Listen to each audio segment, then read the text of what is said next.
Променето знаме Фиром Северна Бугарија, сите историски отстапки на сметка на македонските национални интереси се направени во време кога власта во Македонија е во рацете на СДСМ.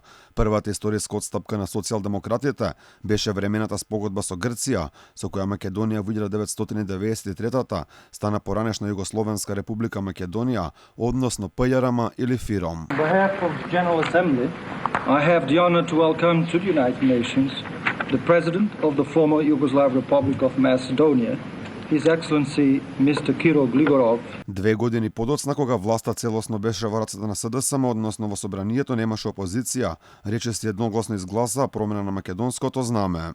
110 пратеници гласаа за. Дали е некој против? Еден е против. Дали некој се воздржува од гласање? 4 пратеници се воздржуваат од гласање. Констатирам дека собранието го донесе законот за знамето на Република Македонија.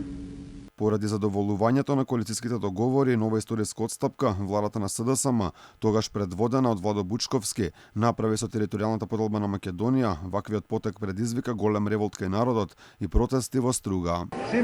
Јас го ранам, јас сум приватник, ја го ранам. За да дојде овде да ме тепаш.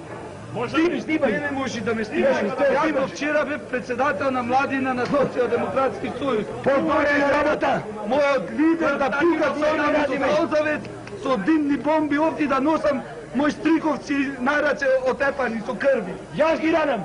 Јас сум приватник. Јас плаќам данок за тие џубрина.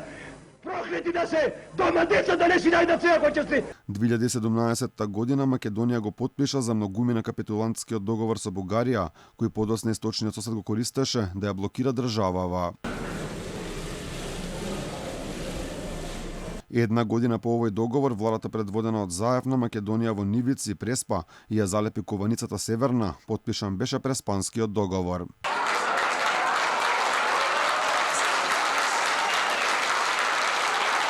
Според многумина, последната капитулација на Македонија е прифаќањето на францускиот предлог од владата на СДСМ, сега предводена од Димитар Ковачевски.